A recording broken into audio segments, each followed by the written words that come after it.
Hi, everyone. I'm really excited to again be partnering with Carbon Health to bring answers to your questions directly from physicians who have experience dealing with those particular topics.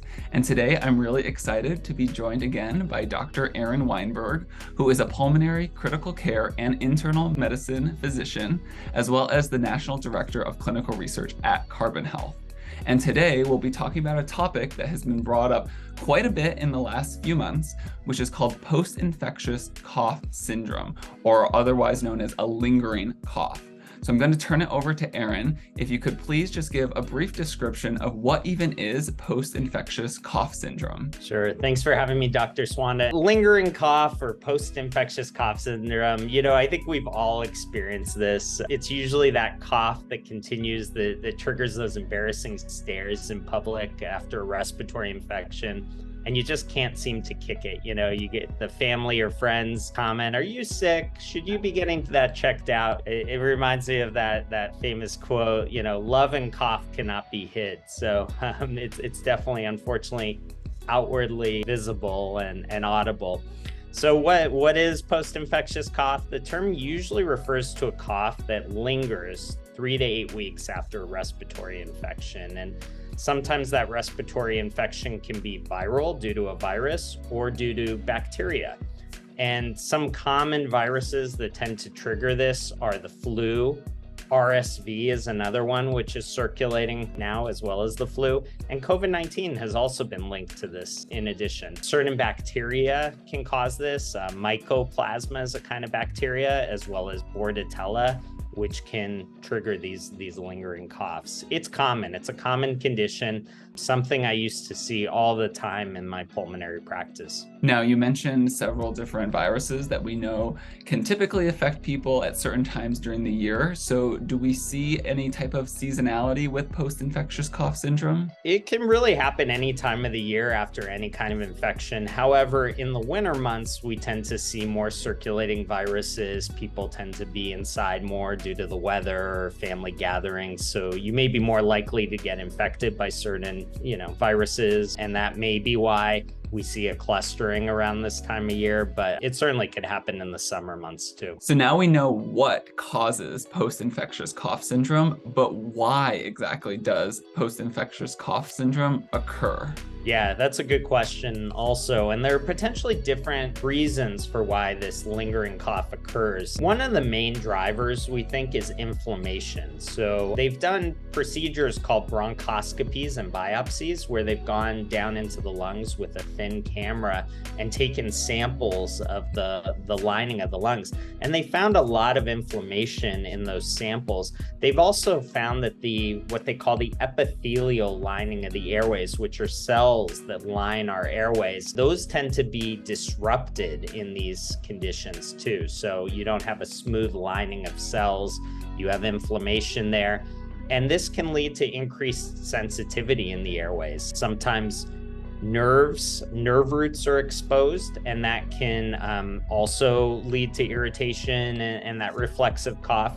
You also have something that occurs where you don't clear your mucus as effectively. There are these little tiny hair-like structures that line our airways called cilia.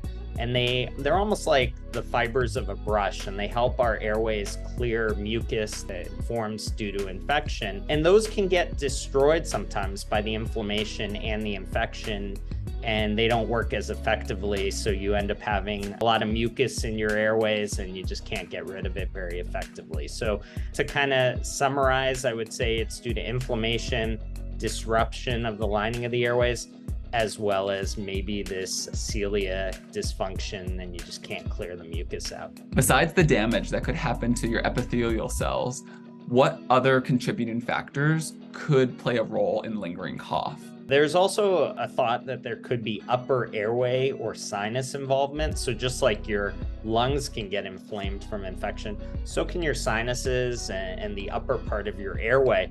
and that can lead to increased mucus production. You may get a phenomenon known as postnasal drip, where some of that mucus ends up dripping down the back of your throat, irritating it and causing cough. And lastly, when you're coughing a lot, that increases the pressure in your abdomen, and that can lead to then further issues such as acid reflux or GERD, where you end up, due to that pressure, regurgitating some of your stomach acid back up into your esophagus and then up into your upper airway.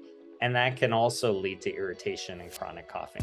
So now that we know what causes this condition, I have two questions.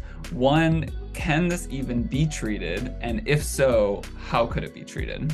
Yeah, it can be treated. There are certain therapies. However, first and foremost, it really follows the common saying that time heals all wounds, and this applies to this condition. So most of the time it's self-limited. It improves with patience and time. I do empathize though with your viewers who have experienced this. This lingering cough can be extremely bothersome and frustrating.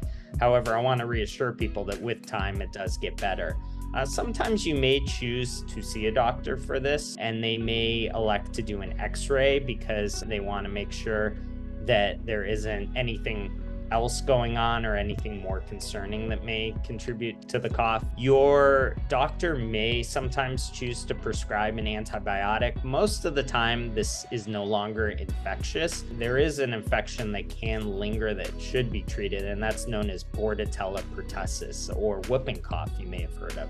And that can be this hacking cough where you get these paroxysms of numerous coughs in a row, followed by a high-pitched whoop sound at the end. That's where the whooping cough comes from. Sometimes people get vomiting that's triggered by these episodes. So if you're displaying those signs or symptoms that may be concerning for that kind of infection, your doctor may end up prescribing antibiotics. In addition, if they feel like you have a chronic sinus infection that's also playing a role, they may prescribe antibiotics for that. But generally speaking, antibiotics are not a mainstay treatment for this. And if something isn't infectious, you don't want to overprescribe antibiotics because it can actually lead to more resistance and more problems down the road. There's other things that people do sometimes that can have benefit. Sometimes inhalers can be prescribed. One of them is known as ipratropium inhaler, or sometimes someone might prescribe a steroid inhaler. Again, it's to try to open up the airways more effectively and decrease some of the inflammation that occurs in them. And very occasionally, if you have a severe cough, a clinician may prescribe a short course of oral antibiotics. However, generally that's not needed unless it's severe.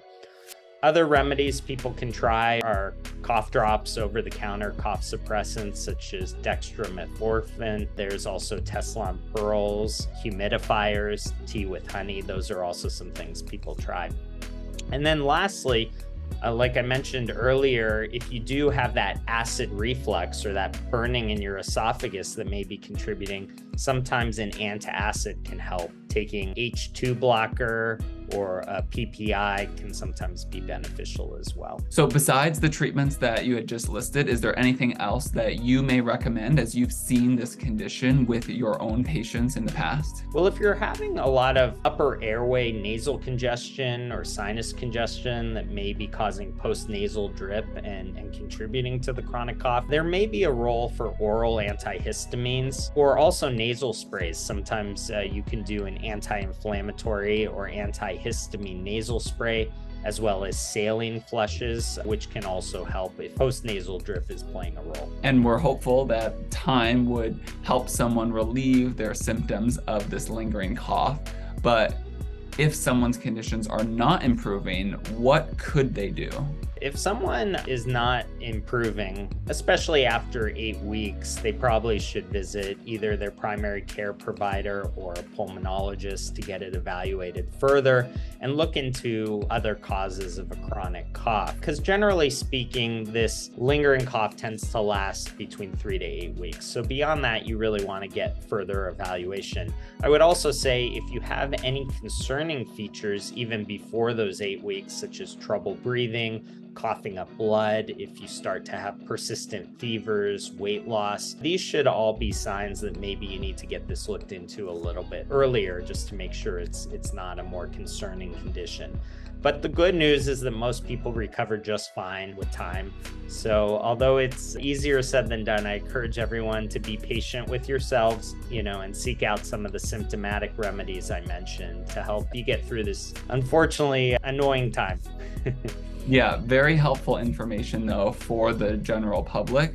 If someone is going through this condition and they're having it for several weeks, at least they can have a bit of answers to some of their questions that they have.